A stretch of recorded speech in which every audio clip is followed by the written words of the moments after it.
সালাতুত তাসবিহ কি হাদিস দ্বারা প্রমাণিত? সালাতুত তাসবিহর নিয়ম জানতে চাই। সালাতুত তাসবিহ সংক্রান্ত একটি হাদিস রয়েছে, সেই হাদিসটা সহিহ কিনা এটা নিয়ে মতনাক্ক রয়েছে।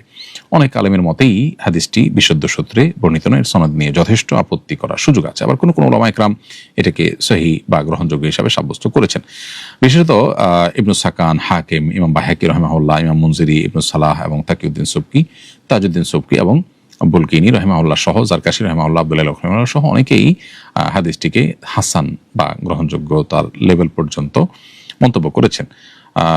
বর্তমান জমানাতে ইমাম আলবানী রাহিমাহুল্লাহ, ইমাম শোয়েব আল-আরনাউত এবং আহমদ শাকির রাহিমাহুল্লাহ সহ যে সমস্ত গবেষক এবং মুহাক্কিক হাদিস বিশারদগণ আছেন, তারা এটাকে প্রমাণিত মনে করেন। সেই হিসাবে কেউ চাইলে সালাত তাসবিহ আদায় করতে পারেন নফল হিসাবে। আর এটার যে হাদিসটির উপর ভিত্তি করে সালাতুত তাসবিহ সাব্যস্ত হয়, সেটিতে যে পদ্ধতি বলা আছে সেটি হলো যে নামাজে দাঁড়িয়ে সানা, সুবহানাকাল্লাহুম্মা, সূরা ফাতিহা ও সূরা মিলানোর পর 15 বার তাসবিহ, সুবহানাল্লাহি ওয়া আলহামদুলিল্লাহি ওয়া লা ইলাহা ইল্লাল্লাহু আল্লাহু আকবার 15 বার পড়া। এরপর রুকুতে গিয়ে রুকুত তাসবিহর পর 10 বার, রুকু থেকে দাঁড়িয়ে 10 বার, সিজদা গিয়ে সিজদা তাসবিহর পর 10 বার, সিজদা থেকে উঠে বসে 10 বার, আবার সিজদা গিয়ে সিজদা তাসবিহর পর 10 বার, এরপর সিজদা থেকে মাথা ওঠানোর পর আবার 10 বার। এভাবে মোট প্রতি রাকাতে 75 বার হয়।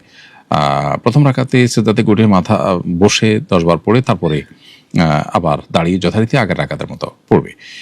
আর একেবারে দ্বিতীয় রাকাতে আপনার এবং শেষ রাকাতে তাশাহুদের পর সুবহানাল্লাহ, আলহামদুলিল্লাহ ওয়া লা ইলাহা ইল্লাল্লাহু আল্লাহু আকবার 10 বার। এভাবে পড়ে মোট 4 রাকাত নামাজে আপনার প্রতি রাকাতে 75 বার করে সালাতুত তাসবিহ আদায় করা যেতে পারে। আর 4 রাকাত পড়লে 75 করে প্রত্যেক রাকাতে আপনার যে সংখ্যক বার হয় সেটি পড়ে সালাত আদায় করতে পারেন। তবে অনেক মুহাদ্দিসগণই এই হাদিসকে আপনার বিশুদ্ধতার আলোকে প্রমাণিত নয় বা বিশুদ্ধতার মানদণ্ডে উত্তীর্ণ নয় বলে মন্তব্য করেছেন।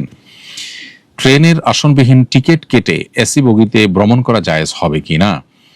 আপনি টিকিট কেটেছেন আসনবিহীন টিকিট, অর্থাৎ দাঁড়িয়ে যাওয়া স্ট্যান্ডিং টিকিট যেটাকে বলা হয়, এটা করে আপনি এসি বগিতে ভ্রমণ করলে সেটা নাজায়েজ হবে। কারণ এসি বগিতে ভ্রমণের আলাদা টিকিট রয়েছে। আপনি কম দামের টিকিট কেটে বেশি দামের সুবিধা গ্রহণ করলে সেটা সুস্পষ্টভাবে গুনাহের কারণ হবে এবং নাজায়েজ হবে।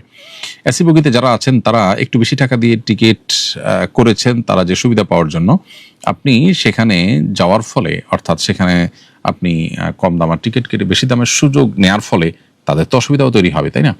অতএব তাদের অসুবিধা হোক বা না হোক, মূলত আপনি যেই টাকায় টিকিট কিনেছেন তাতে যা সার্ভিস পাওয়ার কথা তার যে বেশি সার্ভিস আপনি নিচ্ছেন, এটা অবশ্যই অন্যায় হবে এবং নাজায়েজ হবে। এটা আপনার জন্য করা উচিত হবে না।